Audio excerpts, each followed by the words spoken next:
have flown. I have sailed. I have moved about this world of ours.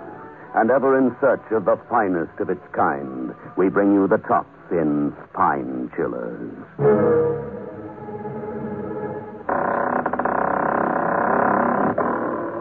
The Creaking Door.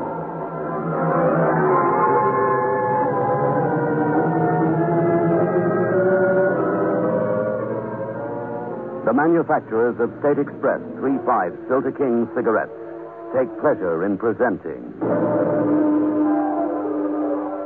The Creaking Door.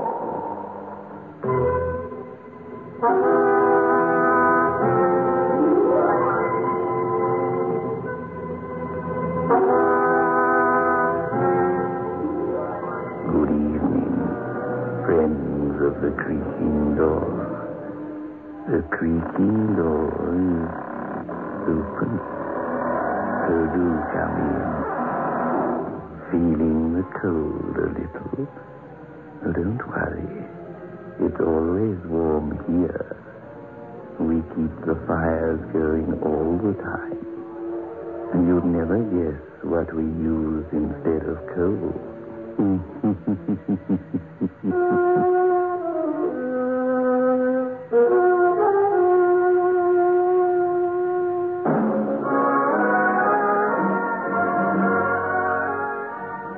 In world class.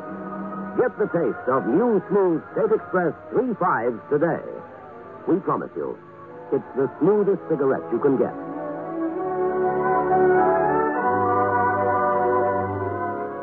It's a blend that has been perfected after years of constant research by our master blenders. And the recent development of an entirely new process which gives you an even smoother 3/5 smoke. We promise you, it's the smoothest cigarette you can get. Smooth in world class. Get the taste of new, smooth State Express 3/5s today.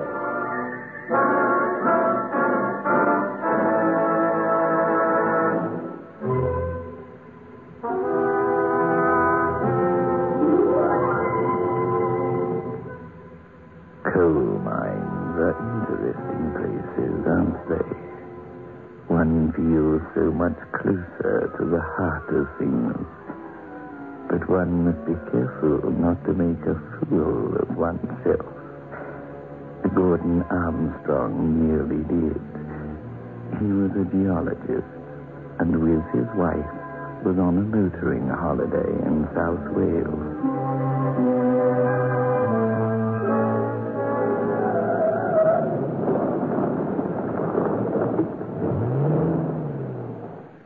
Look at that slag heap. Ugly, isn't it? What man has done to it is ugly. It must have been beautiful a couple of 100 years ago. Looks as if that mine shut down altogether. That's funny. Mind if I have a look at this place? The deserted coal mine? Well, if you must. It won't take us long. If it did run out, it would be rather interesting, wouldn't it? Well, to you, I suppose. Come along. You don't have to be intelligent, but you have to be interested.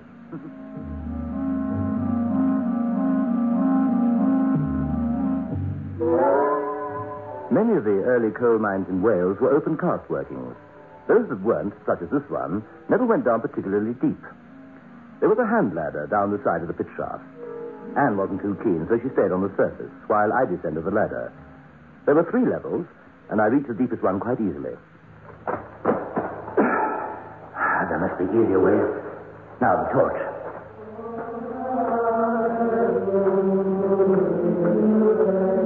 What is it? Sounds like singing. But they can't sing out here. Voices. They are singing. I'm getting out of here.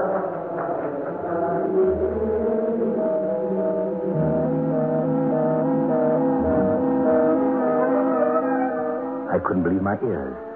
The voices were hollow and rasping, and had the strange sound of death about them. I admit I didn't stop to find out. I scrambled back up that ladder in double quick time. Anne was waiting impatiently for me on the surface.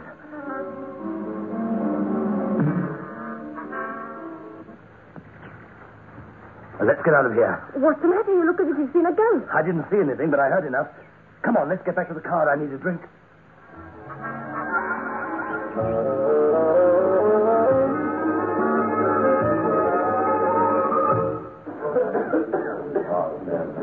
That would have been the old fellow's mine, I suppose. Been closed down these last 20 years.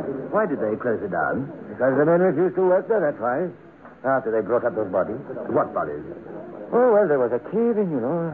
I was only a lad at the time, but I remember it well. 3 men were trapped. Took them 2 days to dig them out. When they did, 2 of them were dead. Horribly dead. And the third, well, he's been more or less out of his mind ever since. The strain of being trapped, you mean? Well, that plus the fact that they were breathing bad air, I suppose, could damage the brain. Wasn't that at all?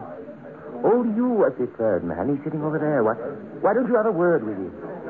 Like a drink, Mr. Oh, they calls me Hugh. I'll have a pint of beer just now, thanks. Busy at the moment. Oh, this is my wife, Anne. Hugh would like to have a word with you, if you don't mind. Oh, I don't mind. What about? What do you want to talk about? It doesn't sound mad. My friends don't mind either. But I don't suppose you can see them. Your friend? Sitting here next to me.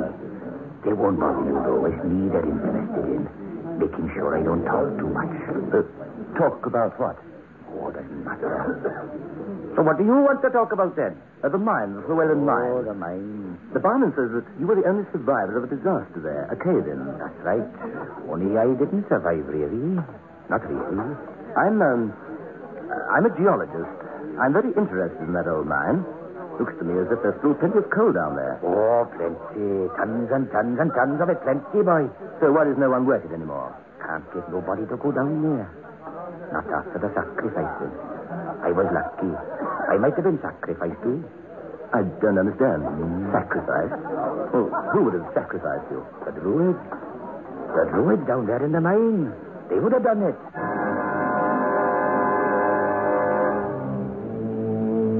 I looked at the old man. He was smiling at me, with a look on his face that was far from mad. But he didn't expect me to believe what he said. I considered the possibility that he was having a joke at the stranger's expense. I'd heard of the Druids, of course. The ancient Celtic people who had inhabited that part of the world before the Romans landed in 66 BC. An ancient cult. Their secrets lost in antiquity. But I did remember that they were known to have had temples where they carried out human sacrifices. Like Stonehenge, for instance. I prodded you with a promised drink, and he started on his story. There was me, Owen Williams, and Reese Davis. Just the 3 of us. Oh, for a long time before that, we'd been bothered with strange things happening in that mine. Everyone was on edge, like... Well, what sort of things? Well, there was the time the pit train ran itself. Pit train? Did they have trains down there? Oh, used to have. Strings of trucks filled with the coal and pulled by ponies in those days. Never saw the light of day, some of them ponies. Born down there. Died down there. This one day, though. Oh, so long ago now, it seems like another life. We was walking along number 3 level, singing a bit, when we heard the train coming.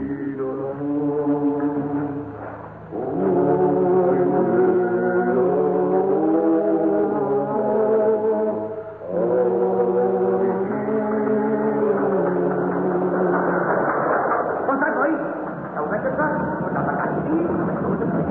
Get off the rails, Robert. Get off the way, boy. How can you go to that speed in Scotland? Look out, here it comes.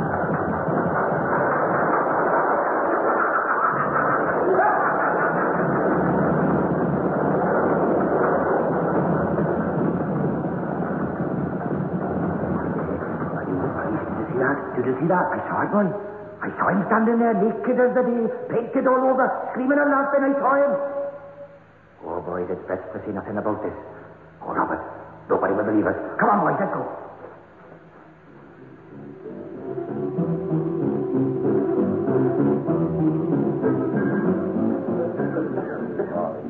That was only one of the things. But what did you see? On the front truck, which was traveling along like a bat out of darkness, a man stood. A man? A ghost? I don't want to say. And he was lashing with a long branch like a whip, as if he were driving some sort of a chariot. Only there were no horses, just those little pit ponies, traveling as if the devil himself were behind them. Their eyes white with terror. And it was quite impossible that little things like that could pull that number of trucks at that speed. But they did. They galloped. trying to get away from the thing to which they were harnessed. That first truck with that mad savage standing on it. And he was laughing and screaming and whipping at the ponies. And he wasn't really there at all. I knew that. But who would believe us? We decided to say nothing about it. Pity, because if we had, well, maybe Owen and Reese would be alive today. They were the ones who were trapped with you? That's right. Well, it wasn't just that train. Other things happened. The cage dropped 2 levels. Lucky there was no one inside it. And then came that day. Owen, Reese and me, pals we were, good pals, used to sing in the choir together. Oh, fine tenor-old Owen. Hope he gets a chance to sing wherever he's gone. But he didn't sing that day. He screamed. We all screamed in terror. We were working in number 5 working. A new phase. Hadn't been worked long, just the 3 of us. Owen and me working with the picks, and Reese shoveling into the trucks. Then a slap on the rump of the lead pony, and off they would truck with that load, while us three had a breather till they came back again. Take a breather, boy. We're not working on bonus. Oh, yes. Nice, boy. Oh, boy. Messed up your old day, don't it? Right, then. Me, I just sleep, so it don't matter whether it's night or day to me. What time is it now? Midnight. Yes, midnight, I think. It will take a few minutes. Only another 4 hours, then back up, boy. Who's that? What? All right, boys. It's the cane engine. We're swimming fast. Let's get back on this side, boy.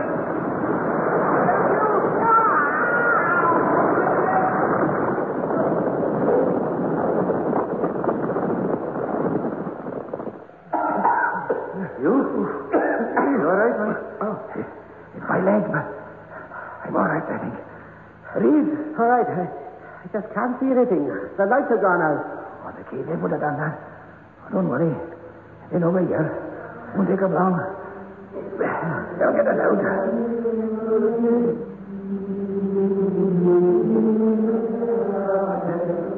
you hear anything? What's that? Sounds like singing. And they sort of singing? You'll be singing down here? Singing like that? It's something to do with that chap driving the pony. I'll tell you what it is making that noise. It's good. That's what it is.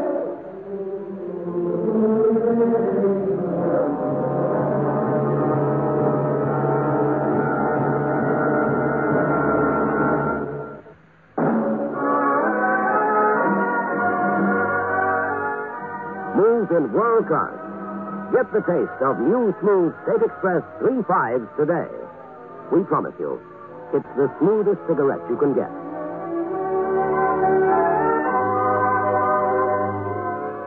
It's a blend that has been perfected after years of constant research by our master blenders. And the recent development of an entirely new process which gives you an even smoother 3.5 smoke.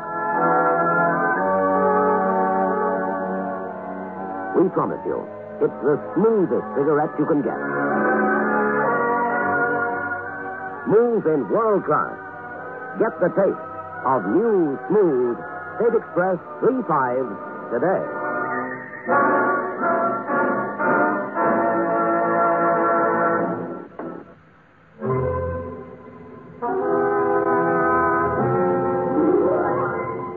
Well. 3 Welshmen trapped in a coal mine. And they're being sung a lullaby by a choir of druid priests. That's poetic justice, isn't it? But what was all this business about human sacrifices? And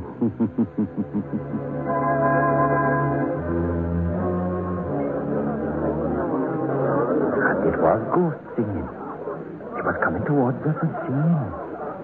After the first shock, we just looked at each other. I'd managed to get my helmet lamp working, so had the other 2. And there were these 3 beams of light in the pitch darkness.